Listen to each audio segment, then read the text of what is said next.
Book लिखी है the last depression. ये लास्ट डिप्रेशन क्यों?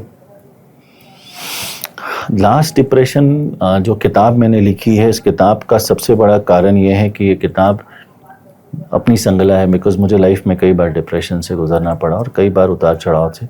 तो मैंने सोचा कि इससे बढ़िया कोई माध्यम नहीं, क्योंकि आज की तारीख में हर आदमी डिप्रेशन वर्ड सुनता है, बड़ा अद्भुत, और इसमें बड़ी सिंपैथी आते हैं कि अरे यार डिप्रेशन डिप्रेशन, या बहुत लोग डरते हैं कि अरे दूर रहो शब्द से, लेकिन ये बड़ा खूबसूरत चीज़ है, ये बड़ा अद्भुत और चमत्कारिक शब्द है। तो मुझे लगा कि इस अनुभव को साझा किया जाए, और हम श्योर हैं कि ये किसी की ज़िंदगी में अगर काम आ सके तो बहुत अच्छा रहेगा। तो वही सोच के मैंने ये किताब लिखी। क्या डिप्रेशन आपका था और कब था?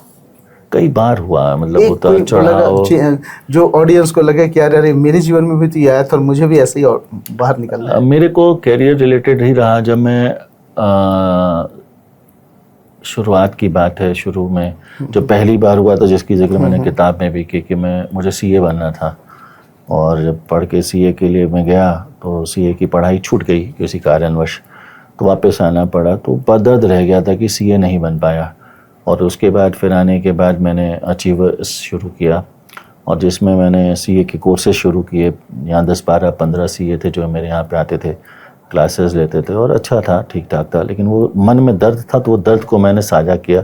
उसके अलावा कुछ वैसी ईमेल सर्विस के बारे में मुझे विचार आया 95 में कि रांची में ईमेल सर्विस शुरू करते हैं। तो मैंने एक स्प्रिंट आरपीजी कंपनी को चिट्ठी लिखी, तो उन्होंने मना कर दिया कि छोटा शहर है, यहाँ से पे ईमेल सर्विस की ज़रूरत नहीं पड़ेगी। फिर मैंने उनसे एक बोला, तो उन्होंने कहा कि ठीक है, आप मुझे मार्केट सर्वे करके दें तो मैं विचार करूँगा। जब मार्केट सर्वे करने गया, लोगों से समझाना शुरू किया कि कंप्यूटर से चिट्ठी चली जाएगी, तो उस समय परिकल्पना थी कि कागज़ टूट के जाएगा और कागज़ चिपकेगा कैसे, तो ये लोग समझते थे। तो बड़े माहौल मजाक के पात्र बन गए थे, और कईयों ने तो सामूहिक रूप से मजाक उड़ाया कि यार ये पागल हो गया है, कह रहा है कंप्यूटर से चिट्ठी चली जाएगी, और ये तो कंसेप्ट ही अलग था।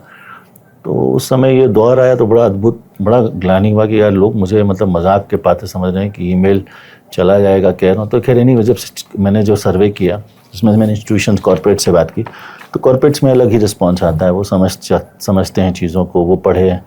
तो फिर बाद में जब मुझे वो चिट्ठी स्प्रिंट आरपीजी से एक लेटर आई वैसे अप्रिशिएट करते हुए मेरे काम को, तब उन्होंने रांची के लिए तैयार भी हो गए वो कि हम रांची में शुरू करना चाहते हैं। तो मुझे लगा कि बड़ा, तो वो सर्टिफिकेट लेके हम बहुतों को दिखाए कि भाई देखो तुम लोग हंस रहे हो, लेकिन ये चिट्ठी आई है और ये कंपनी की तरफ से आई है और कंपनी ने अप्रिशिएट किया है। तो इस तरह के दौर आए, बहुत सारे एम्बिशन जब आपके साथ जुड़े रहते हैं ना, एम्बिशियस। देखिए डिप्रेशन 3 ही लोग को होता है, इंट्रोवर्ट को होता है, सेंसिटिव को होता है और एम्बिशियस को होता है।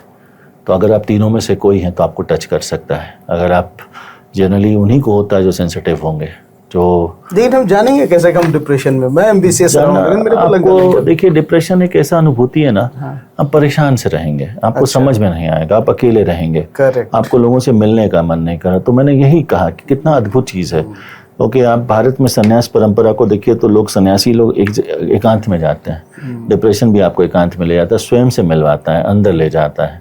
और ऐसी सीरीज़ मिलते चले गए, बहुत सारे लोगों से मिलने का अनुभूति हुआ, तो कई अच्छे लोगों से मिलने का हुआ। तो उसकी सारी संगला मैंने इस किताब में की।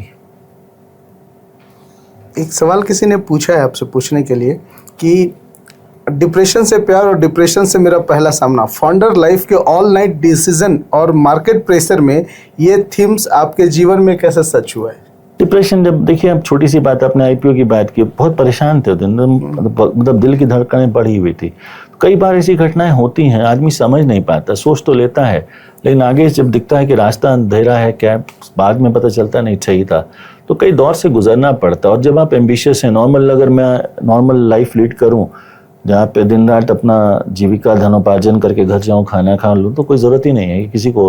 अगर आप थोड़ा अलग हटके करना चाहते हैं, अब जैसे मैं रूरल में भी काम कर रहा हूँ, तो बड़ा तनाव है इसमें, बहुत चुनौतियों से गुजरना पड़ता है। लोगों को लगता है समझ में, लेकिन जब जाता हूँ तब समझ में आता है कि जो फाइनेंशियल कॉस्ट होते हैं, एक्विजिशन कॉस्ट होते हैं, जो प्लानिंग्स होती है, कई लोग टीम का चैलेंज एक अलग होता है, रिसोर्स का हो पाना सही तरह से, क्योंकि छोटे शहरों में बहुत बड़ा चैलेंज है सही रिसोर्स को पूल कर पाना, बहुत चैलेंजेस है। मतलब आप लोग तो आ जाएंगे, बट सही रिसोर्स का होना हमें लगता है छोटे शहरों में भी सबसे बड़ा चैलेंज है, और ये एक बहुत बड़ा चैलेंज अभी हमें